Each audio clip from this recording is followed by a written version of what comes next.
Assalamualaikum warahmatullahi wabarakatuh. Selamat siang, sahabat rumah baca dimanapun Anda berada.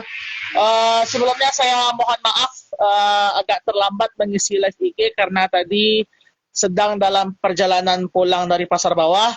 Takutnya kalau saya live di atas Gojek nanti suaranya kacau nanti. Nggak bisa kedengaran suara saya karena ketutupan oleh suara-suara klakson mobil yang tadi juga macet.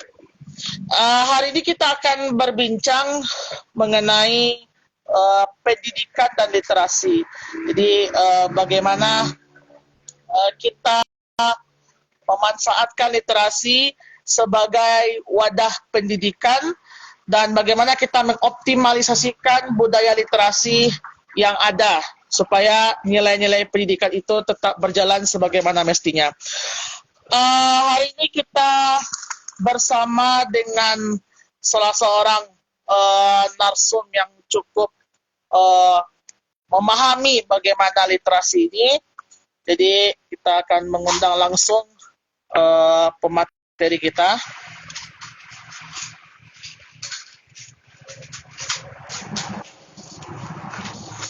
Pemateri kita hari ini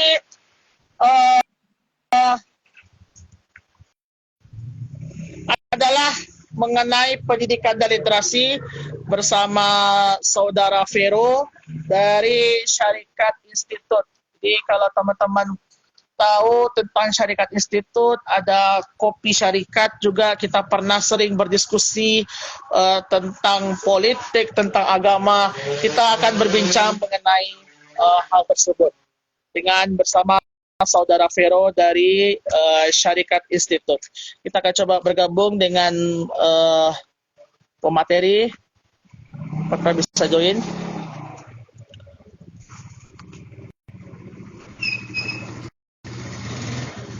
Kita coba apakah bisa join.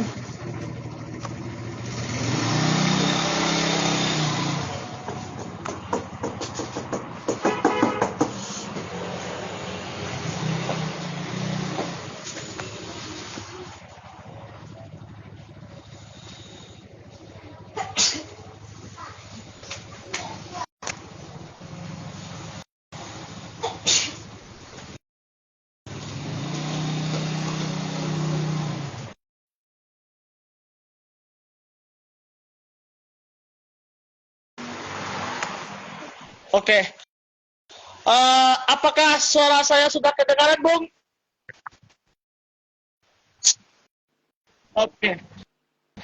Selamat siang, Bung Vero.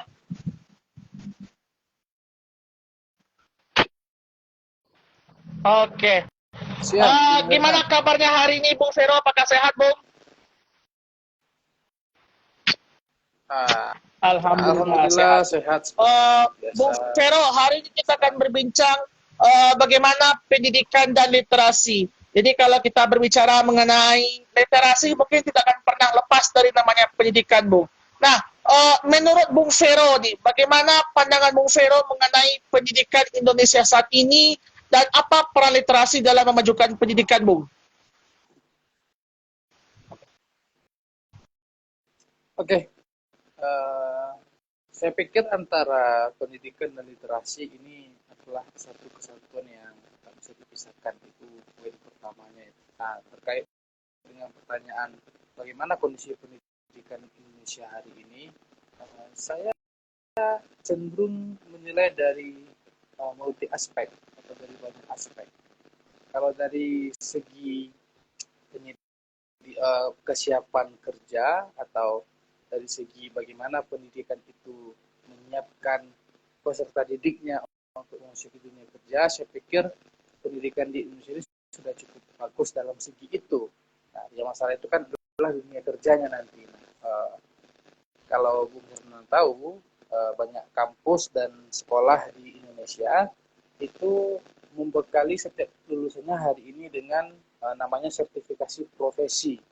Sertifikasi profesi itu adalah sertifikat yang diterbitkan oleh BNSP, Badan Nasional Sertifikasi Profesi, yang bisa digunakan sebagai pendamping ijazah gitu ya untuk masuki dunia kerja. Itu adalah bukti otentik tentang bahwa si individu atau si orang ini telah menguasai suatu skill atau menguasai suatu keterampilan tertentu yang dibutuhkan dengan ada sertifikasi. Itu dari segi bagaimana pendidikan menyiapkan peserta didiknya untuk masuk ke dunia kerja. Nah, tapi dari segi lain, saya pikir ini agak kacau pendidikan kita. Pertama dari konstruksi filosofis, saya akan uraikan satu persatu ya. Ini juga termasuk dalam kajian saya. Bagaimana konstruksi filosofis Indonesia, pendidikan Indonesia, itu hari ini saya pikir abu-abu. Nah, apa bukti dari keabu-abuan konstruksi filosofi pendidikan kita? Itu dapat kita lihat dari bagaimana kurikulum berganti setiap pergantian menteri. Nah, itu tren yang, itu kalimat yang sering kita dengar ya. Ganti menteri, ganti kurikulum, kemudian peraturannya dirubah lagi, mekanismenya dirubah lagi, segala macamnya dirubah. Yang ribet adalah gurunya, siswanya, sehingga jam-jam belajar siswa, jam peserta didik belajar itu habis untuk mengurusi administrasi saja. Nah, guru pun tidak bisa bekerja dengan efisien, itu yang pertama tuh. Nah, jadi apakah tidak boleh ganti kurikulum? Pada dasarnya boleh-boleh saja, sama seperti kabinet. Dalam negara demokrasi, kabinet atau pemerintahan itu boleh runtuh satu kali dalam seminggu. Yang nggak boleh runtuh itu adalah negara. Nah, ini poinnya tuh. Nah, boleh-boleh saja kita berganti kurikulum, tetapi tidak mengubah substansi dasar dari pendidikan kita. Persoalannya, konstruksi dasar, substansi dasar kita nggak punya. Jadi saya pikir persoalan pendidikan Indonesia ini adalah kita tidak memiliki konstruksi filosofis pendidikan yang jelas. Nah, akhirnya apa yang terjadi? Kecelakaan tunggal. Setiap hari kita mengalami persoalan pendidikan yang dilematis, tapi tidak pernah menemukan bagaimana perjalanan keluarnya. Karena pertama itu tadi, tidak ada konstruksi filosofis pendidikan Indonesia. Nah, emangnya ada negara yang punya konstruksi pendidikan? Ada, jelas. Nah, kayak misalnya di Prancis, mereka memiliki konstruksi filosofis dasar pendidikannya adalah liberté, fraternité, dan sebagainya. Ya, persaudaraan, kesetaraan, kebebasan. Nah, ini sama dengan semuanya revolusi Prancis. Karena Prancis pernah mengalami revolusi sosial. Nah, ini menjadi konstruksi filosofis pendidikan mereka. Nah, kalau Amerika, dia punya konstruksi pendidikan yang liberal, cenderung liberal saja. Nah, karena Amerika tidak pernah punya dengan revolusi sosial, dia hanya mengalami revolusi kemerdekaan saja. Nah, ini yang menjadi catatan-catatan penting bagi kita. Persoalan pendidikan itu sebetulnya sangat bobrok dari segi apa?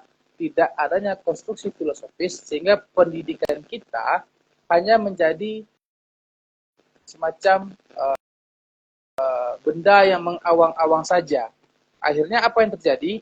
Pendidikan kita seperti desain pasar bebas saja, tidak punya konstruksi filosofis, dan nggak tahu nih tujuan pendidikan kita ini apa. Apakah memerdekakan manusianya atau mencetak tenaga kerja? Saya pikir mesti kita pikirkan. Nah, kemudian bagaimana peran literasi dalam mendompleng pendidikan yang seperti semacam itu? Saya pikir kehadiran banyak lembaga pendidikan formal, salah satunya adalah Rumah Baca Anak Nagari, itu kan dalam klasifikasi lembaga pendidikan, dia termasuk dalam klasifikasi lembaga pendidikan non formal.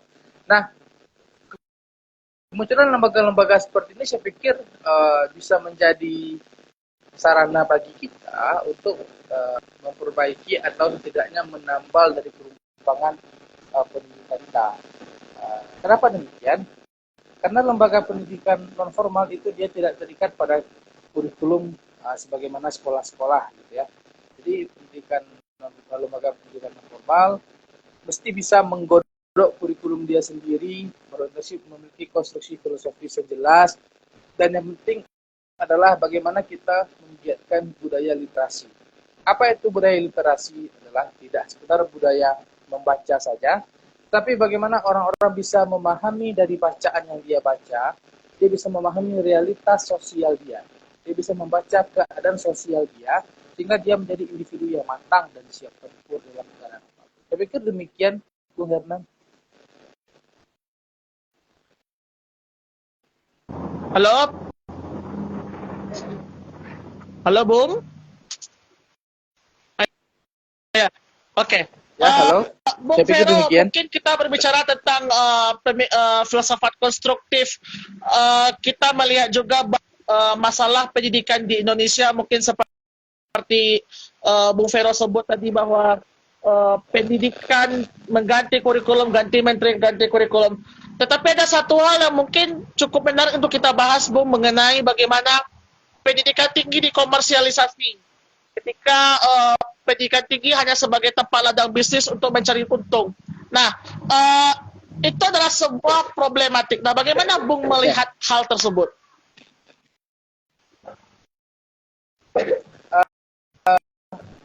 Terkait dengan perguruan tinggi menjadi ladang usaha ya, saya juga sempat bahas dalam beberapa tulisan saya sebetulnya.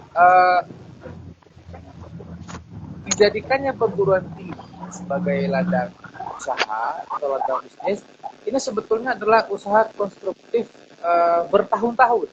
Jadi ini nggak muluk-muluk terjadi berapa tahun belakangan ini, tapi ini adalah dampak dari sekian tahun lagi ke belakang kenapa pendidikan tinggi kita bisa menjadi seperti itu. Kita tahu atau enggak reformasi 98 itu merupakan saya menyebutnya revolusi sosial kecil Indonesia. Kenapa? Karena kalau dia adalah revolusi sosial yang besar, maksudnya dia bukan reformasi, tapi revolusi. Ya. Nah, bagaimana dalam situasi 98 itu, chaos-chaosnya Indonesia karena krisis moneter, Bank Dunia menawarkan bantuan kepada pemerintah Indonesia pada waktu itu dengan beberapa persyaratan. Apa persyaratan yang diajukan Bank Dunia? Salah satunya itu adalah agar Indonesia memangkas biaya pendidikan karena dianggap membebani anggaran belanja negara. Okay. Ini rekomendasi Bank Dunia. Nah, tapi itu yang menjadi konstruksi dasarnya. Nah, kemudian usaha-usaha untuk mengkapitalisasi pendidikan itu juga berlangsung secara sistematis, tidak dalam waktu singkat. Nah, kalau Bung Herman perhatikan, Kementerian Pendidikan kita, setidaknya dalam 2 periode terakhir kemarin, selama era Jokowi ya, nah itu cenderung mengambil data atau mengambil basis risetnya itu dari lembaga ekonomi dunia. Saya kalau nggak salah namanya World Trade Organization, WTO ya, World Trade Organization, lembaga dagang dunia. Nah, lembaga dagang dunia memang dia memiliki riset tentang pendidikan, tapi riset pendidikan yang dimiliki oleh lembaga dagang dunia tersebut adalah tentang bagaimana kesiapan calon-calon tenaga kerja atau mahasiswa atau siswa untuk bisa masuk ke dalam dunia kerja. Nah, jadi yang menjadi tolak ukur dari survei pendidikan dari lembaga dagang dunia itu bukan kualitas pendidikan, tetapi bagaimana kesiapan si individu untuk bisa bekerja. Kenapa? Karena si WTO ini, lembaga dagang dunia ini, butuh tenaga kerja profesional, butuh tenaga kerja ahli. Maka tolak ukurnya adalah bagaimana kesiapan peserta didik untuk masuk ke dunia kerja. Dan survei itu dipakai.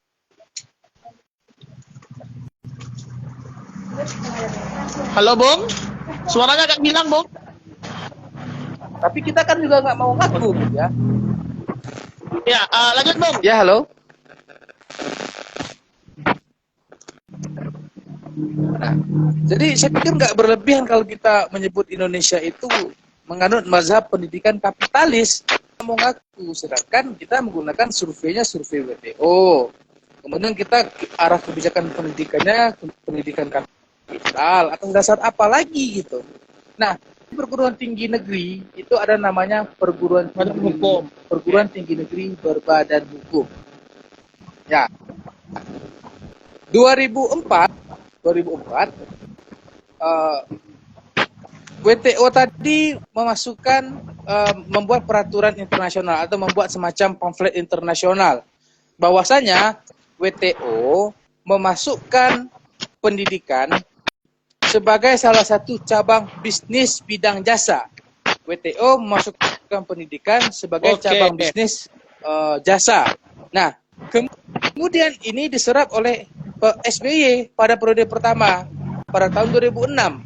sehingga melahirkan kebijakan tentang boleh adanya saham swasta dalam lembaga pendidikan itu maksimal 49%. Itu yang pertama. Nah, tahun 2006 hingga 2008 sudah terbentuk konstruksi perguruan tinggi negeri berbadan hukum tadi itu. Tapi namanya masih perguruan tinggi negeri berbadan hukum milik negara. Milik negara. Nah, kemudian di tahun 2021 sampai sekarang diusahakan perguruan tinggi negeri berbadan hukum saja. Nah, apa bedanya? Perguruan tinggi berbadan hukum itu mereka tidak lagi dalam anggaran per tahunnya itu dikurangi sekitar 30%. Nah, kenapa dikurangi 30%? Karena setiap perguruan tinggi negeri berbadan hukum di awal penetapannya mereka dikasih modal usaha, sehingga mereka mestinya membuat suatu usaha, kemudian dengan keuntungan usaha itulah mereka membiayai kegiatan mereka, membiayai administrasi pendidikan mereka. Tapi yang terjadi hari ini, perguruan tinggi negeri berbadan hukum itu tidak mampu mengelola dana modal itu, sehingga mereka krisis keuangan. Nah, yang jadi sasaran tembak itu adalah UKT mahasiswa. Nah, ini persoalan kita ini. Oke. Pikir gitu tentang PTNBH. Menarik juga nih, Bung Vero, ketika kita melihat data tentang perguruan tinggi negeri badan hukum, Bung. Memang betul juga kata Bung Vero tadi bahwa pendidikan sekarang itu kalau bagi saya itu adalah pendidikan yang dikomersialisasi. Mungkin kita jangan jauh bahas ke PTNBH dulu, Bung. Yang PTN BLU, Badan Layanan Umum, itu sudah mulai terasa BH-nya, badan hukumnya. Jadi sudah ada unsur komersialisasi. Dan kalau kita lihat data sekarang itu, Bung Vero, ada sekitar 24 PTNBH yang ada di Indonesia, dan berkemungkinan tahun ini akan ada penambahan karena ada beberapa perguruan tinggi keagamaan Islam atau PTKI itu sudah diperintahkan langsung oleh Kementerian Agama untuk segera transformation, untuk segera berubah menjadi PTNBH. Nah, ini juga menarik, Bung Vero, ketika sebuah kampus berubah menjadi PTNBH dan pemikiran-pemikiran konstruktif mengenai bisnis di dunia pendidikan. Bagaimana literasi bisa menjembatani hal tersebut, Bung? Saya cenderung membaca dalam perspektif yang lebih radikal sebetulnya. Sebetulnya beberapa tahun lalu saya masih orang yang cenderung membaca secara normatif saja. Tapi saya lihat perkembangan belakangan ini nggak bisa normatif saja, kita mesti membaca secara radikal. Setidaknya menurut pendapat saya. Nah, bagaimana literasi menjembatani persoalan itu? Kalau bicara literasi, kita berbicara tentang lingkaran-lingkaran diskusi. Kita berbicara tentang klub-klub buku. Kita berbicara tentang rentetan-rentetan buku yang kita baca, kemudian kita diskusikan secara dialektis. Seperti itu. Nah, bagaimana peran literasi ini dalam menjembatani persoalan-persoalan pendidikan kita yang kita bahas tadi itu? Persoalan literasi bagi saya setidaknya adalah persoalan tentang bagaimana kita sebagai penggiat literasi, sebagai agen literasi, membangun yang namanya kesadaran kelas. Nah, itu dia. Jadi literasi itu menjembatani persoalan-persoalan tadi dengan apa? Dengan membangun kesadaran kelas terhadap masyarakat. Apa itu kesadaran kelas? Banyak perspektif sebetulnya, tapi sebenarnya dalam hal ini saya sepakat dengan kacamata Karl Marx tentang apa itu analisis kelas atau kesadaran kelas. Marx membagi kesadaran kelas terhadap dua proses. Pertama adalah sadar bahwa dia pihak yang ditindas. Yang kedua adalah kesadaran tentang karena dia pihak ditindas, maka dia harus bersatu dengan orang-orang yang sama-sama ditindas. Nah, daya tawar kita, daya tawar masyarakat terhadap pendidikan yang baru ini adalah massa. Oleh karena itu, terkait hal seperti itu, kita mesti terlibat jauh sebetulnya. Jadi kalau kita bicara tentang literasi, bagaimana dia menjembatani terhadap persoalan pendidikan tadi, saya pikir harus diawali dengan membangun kesadaran kelas. dan literasi adalah salah satu jalan yang saya pikir efektif.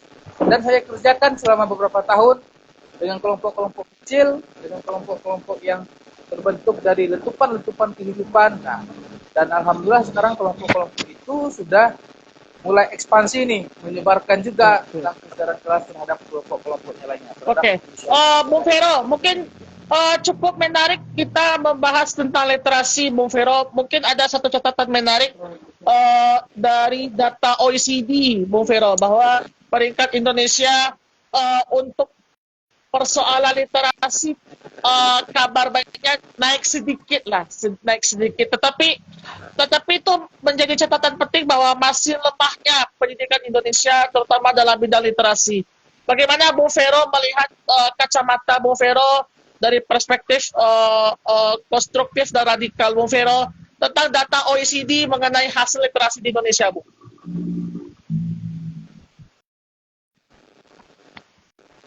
Saya nggak tahu OECD ini pakai datanya apa gitu ya, atau dia memakai instrumen tolak ukurnya apa tentang angka literasi Indonesia yang meningkat.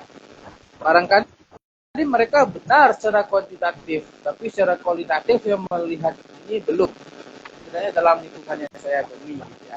Nah, kalau kita berkaca pada pendapatnya Prof. Bambang Sugiarto, dosen filsafat di Universitas Katolik Indonesia, orang Indonesia itu memang dia banyak yang bisa membaca dan ada juga yang suka membaca, tapi mereka tidak, sebetulnya mereka itu adalah buta huruf, kata Prof. Bambang. Nah, buta huruf dalam artian apa?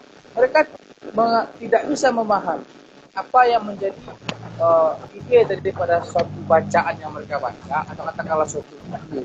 Sehingga bacaan itu tak lebih hanya sekedar sebagai media hiburan saja bagi mereka, tanpa menggerakkan namanya naluri, atau menggerakkan yang namanya semacam roh kemanusiaan mereka untuk bertindak dan membaca realitas sosial.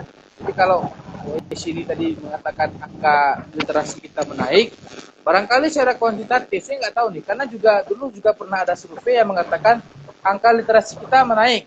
Tolak ukurnya dari mana? Tolak ukurnya adalah dari bertambahnya jumlah taman baca yang ada di Indonesia. Nah, ini saya pikir bukan tolak ukur yang tepat sebetulnya. Bertambahnya taman baca di Indonesia itu kan sebagai usaha kita untuk membangun giat literasi, tapi kan angka literasi belum tentu naik gitu ya. Nah, ini mesti kita baca secara genuine sebetulnya. Saya cenderung memandang seperti itu terkait data OECD tadi ya. Oke, jadi memang sangat penting juga bahwa literasi sangat penting, bagaimana membudayakan minat baca, dan juga betul juga kata Bung Vero, TBM seharusnya juga berperan penting dalam peningkatan nilai literasi. Tapi kita juga jangan sampai lupa Bung Vero bahwa masyarakat Indonesia ini hanya bisa memahami teks bacaan ketika melihat judul saja. Mereka agak malas ketika melihat intisari atau kronologi bacaan tersebut. Betul, Bung Vero? Oke.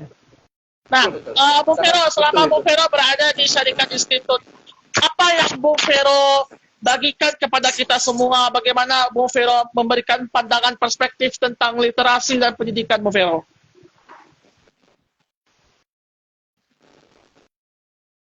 Ini nyempil ke Syarikat Institute-nya ya, Bung Gerdan ya. Silakan, Bung.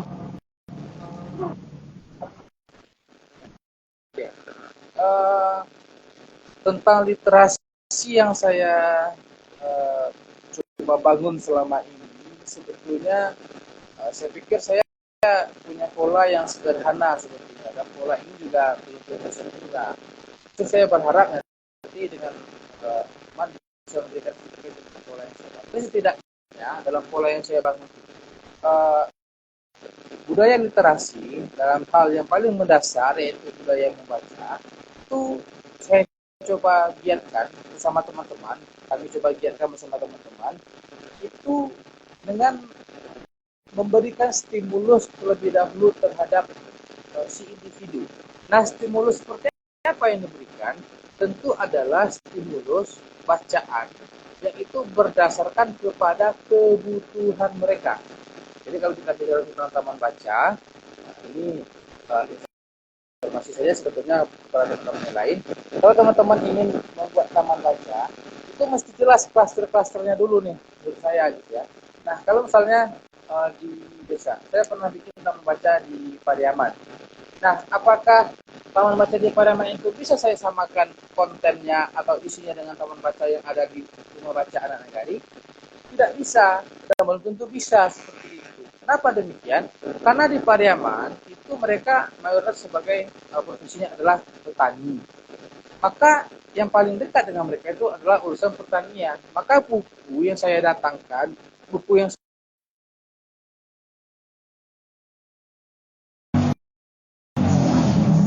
Halo Bung, suaranya hilang Bung.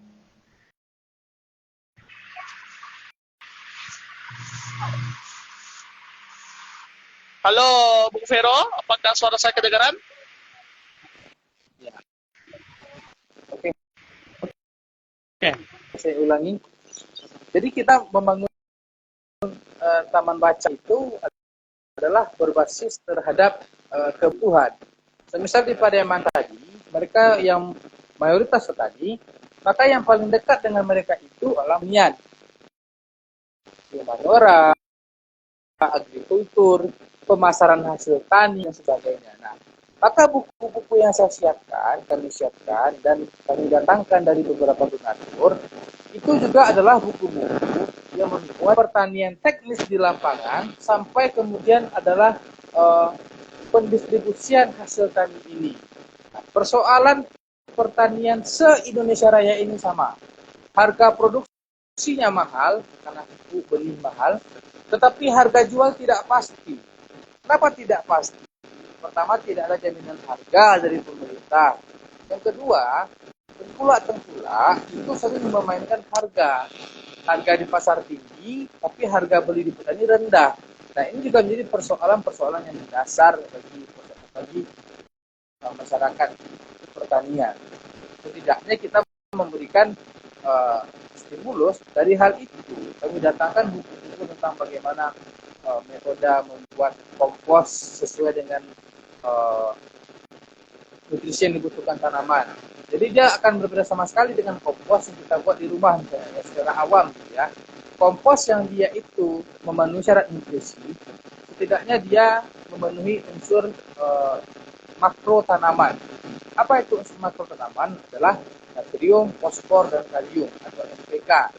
Nah, bagaimana cara membuat kompos yang bisa memenuhi kebutuhan NPK itu? Nah, itu sebetulnya dapat diriset atau dapat dilihat di buku itu. Nah, pertama kita mesti lihat bahan-bahan apa saja yang mengandung natrium, fosfor, dan kalium. Nah, ketika bahan yang mengandung natrium, fosfor, dan kalium ini kita fermentasikan di kompos, maka kompos itu juga akan menjadi kompos yang memenuhi syarat unsur makro. Nah, sehingga apa dampaknya? Petani-petani tidak lagi bergantung terhadap pupuk pabrik yang mahal, tetapi mereka secara mandiri sudah bisa memproduksi pupuknya sendiri. Yang pertama itu. Yang kedua, tentang persoalan distribusi hasil pertanian. Bagaimana caranya? Yang jelas pertama, kami memberikan tawaran tentang bagaimana petani ini mau untuk membangun koperasi pertanian mereka. Kenapa harus koperasi pertanian? Karena koperasi ini adalah lembaga ekonomi yang diakui undang-undang, serta yang saya pikir adalah paling sosialis kolektif, sehingga dengan adanya koperasi ini akan mengurangi persaingan harga di antara para petani, serta juga bisa meningkatkan taraf kesejahteraannya. Dengan apa? Dengan mereka juga mandiri secara pendistribusian, tidak lagi bergantung kepada tengkulak. Nah, dengan koperasi ini kita harapkan petani ini bisa mandiri. Karena koperasi yang dimaksud ini adalah koperasi produksi dan koperasi distribusi. Nah, jadi kalau mereka punya hasil tanaman, mereka tidak jual ke tengkulak lagi, tapi ke koperasi. Yang dimana koperasi itu juga adalah pemiliknya mereka, karena setiap pemilik koperasi adalah anggota koperasi itu sendiri. Nah, kita bangun seperti itu. Sehingga ada misi-misi yang berlangsung dalam hal itu. Misi apa itu? Misi bagaimana kita membangun petani yang terdidik secara intelektual, serta petani-petani yang bangga akan profesinya. Kenapa? Karena mereka bisa menguasai dari hulu sampai ke hilir, mereka bisa distribusikan dengan aman. Nah, seperti itu. Jadi bagaimana, kalau pertanyaannya tadi, bagaimana tentang kegiatan literasi kita, kemudian kegiatan pendidikan kita. Pertama, kita mesti laksanakan itu dengan basis kebutuhan masyarakat. Oke, Bung Vero, ketika kita berbicara mengenai bagaimana literasi dalam mengembangkan perputaran ekonomi masyarakat, Bung Vero, mungkin kita juga membahas bagaimana peran literasi dalam membuka cakrawala para generasi muda, terutama sahabat rumah baca dimanapun berada. Bagaimana kita sebagai generasi muda itu membuka cakrawala dengan literasi, Bu? Karena banyak teman-teman kita yang merasa malas membaca teks atau membaca suatu naskah itu, sehingga mereka hanya membaca judulnya saja tanpa melihat kronologi beritanya.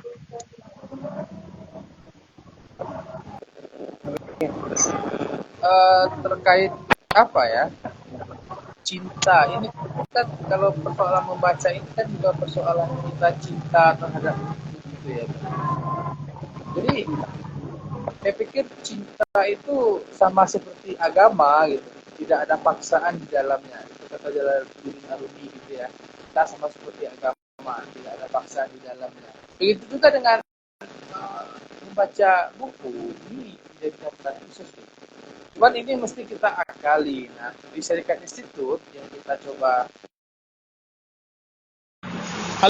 Halo Bung, apakah kedengaran suaranya Bung? Hilang suaranya Bung?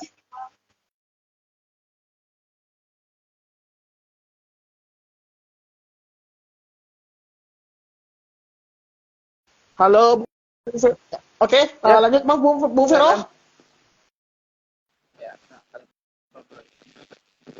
di Serikat Institut yang dicoba bantu terhadap teman-teman yang barangkali masih malas melihat tulisan-tulisan panjang di buku, dan juga mungkin agak rumit memahami isi-isi buku gitu ya.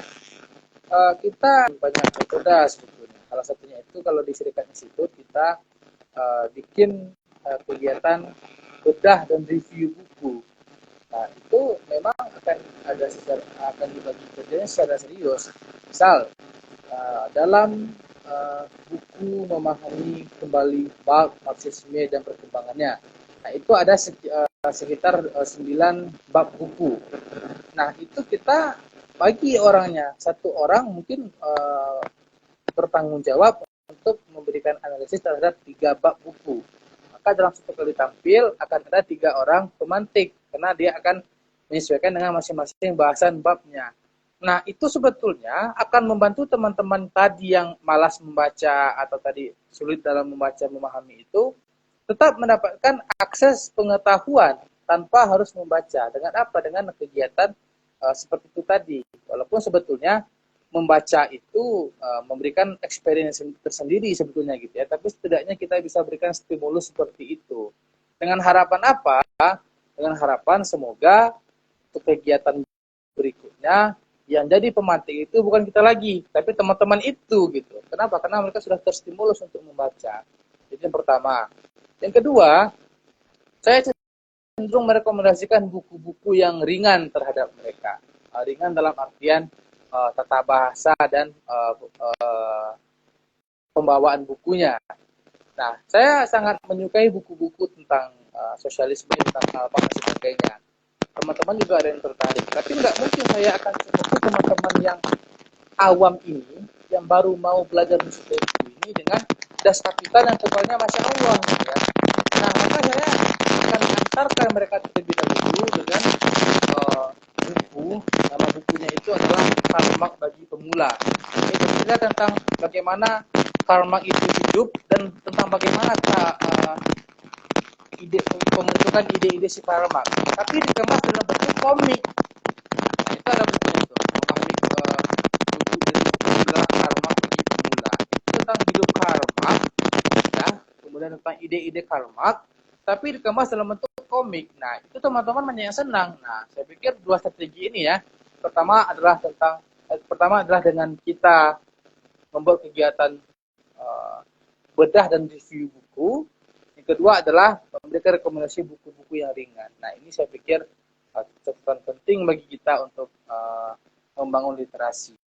Nah, kadang kesalahan kita itu kan teman-teman kita baru belajar mencintai buku, tapi kita cekoki dengan buku-buku yang tebal, walaupun bagus gitu ya, tapi itu tidak memenuhi kepuasan batiniah mereka, karena mereka butuh buku-buku yang ringan dan enak dibaca. Saya pikir itu. Oke. Betul juga, Bung Vero. Mungkin teman-teman mungkin sudah tahu bahwa Rumah Syarikat sering mengadakan diskusi-diskusi dan bedah-bedah buku. Salah satunya yang menarik bagi perhatian saya, Bung, adalah buku yang berjudul Perapian Buya Syafi'i Ma'arif. Jadi bagaimana membahas based on true story, kisah dari Buya Syafi'i Ma'arif yang merupakan petinggi Muhammadiyah pada saat itu, dan juga sudah dibahas oleh beberapa pakar, terutama ada Pak Zulfan Taufik, kemudian dan lain-lain sebagainya. Kemudian sebelum juga ada diskusi bersama Didi Arsha tentang bagaimana merengkuh zaman kemajuan. Sebenarnya itu juga salah satu upaya kita, Bung, untuk bagaimana kita melestarikan literasi, sehingga literasi itu tidak hanya menjadi sebuah kata, tetapi dapat diimplementasikan. Betul ya, Bung?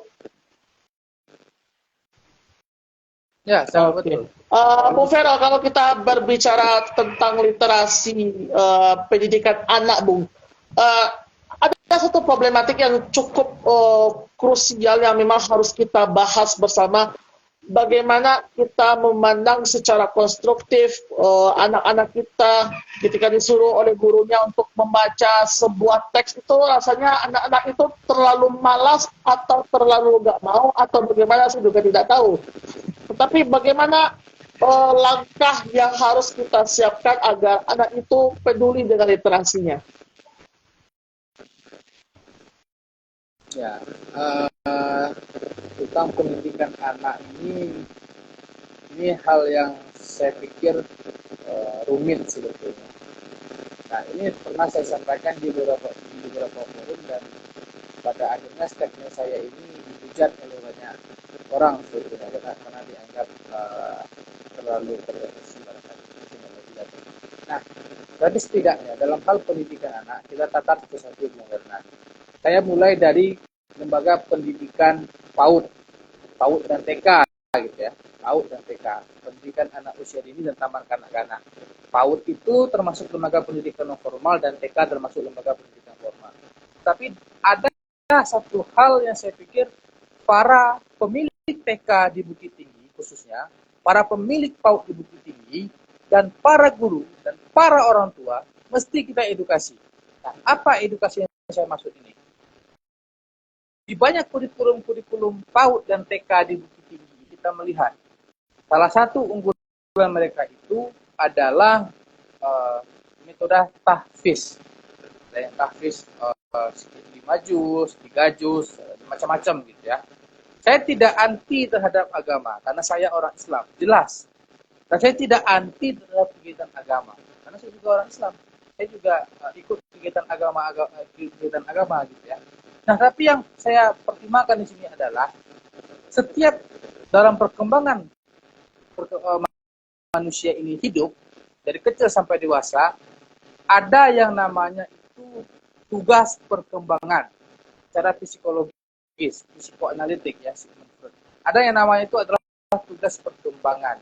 Nah, anak-anak usia PAUD dan TK itu tugas perkembangannya adalah bermain dalam artian dia mulai mengobserver lingkungannya, dia mulai mengenali lingkungannya, kemudian mengenali orang dewasa di sekitarnya, termasuk bagaimana dia mengenali secara sosial dan secara natural kehidupan dia atau di mana dia hidup.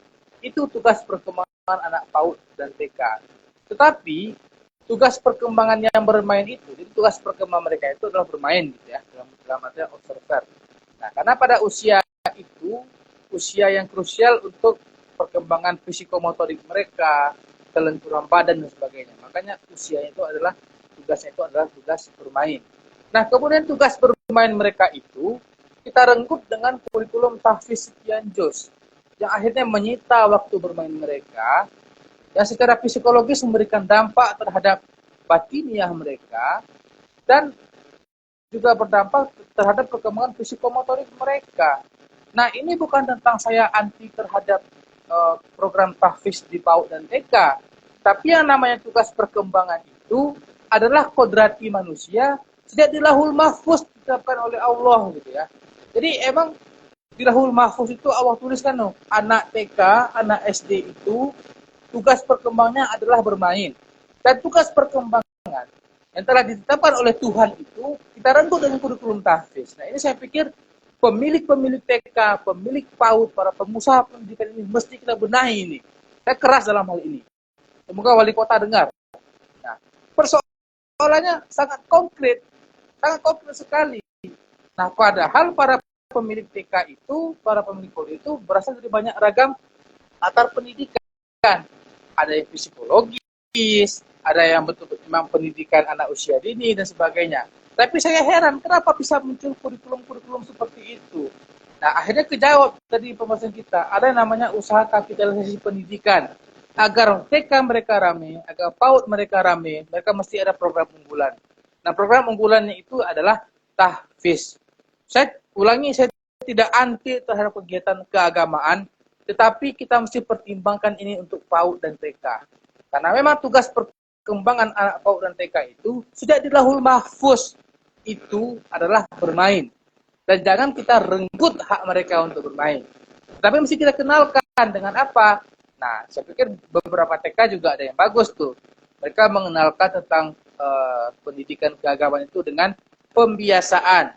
Setiap pagi berdoa, setiap pagi membaca Iqra. Saya pikir bagus untuk mengenalkan anak-anak terhadap agama atau keagamaan. Tetapi dengan kurikulum tahfiz yang mencukupi mereka, bahkan merenggut. Halo Bung, sepertinya Bung Vero terlempar tadi.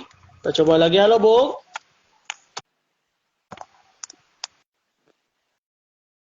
Terhadap kurikulum tahfiz yang itu hampir sebaik waktu anak-anak untuk bermain, mesti kita pertimbangkan ulang.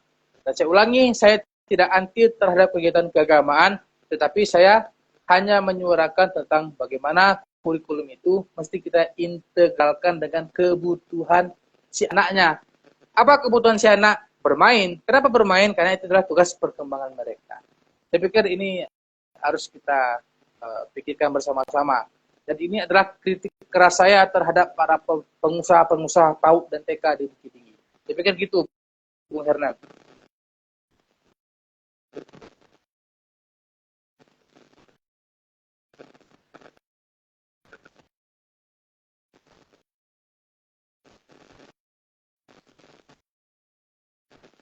Halo, Bung Hernan.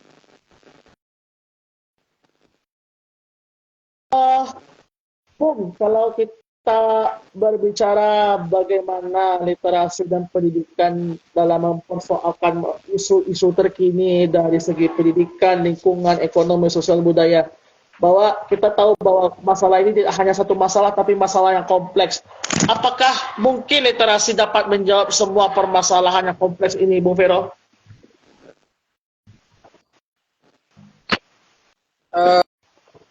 Suara Bung Hernan agak Oke, dengan banyaknya problematika masalah yang terjadi di negara kita, kompleksitas dari segi pendidikan, ekonomi, sosial, dan budaya, apakah literasi dapat mengcover semua kompleksitas masalah tersebut, Bung?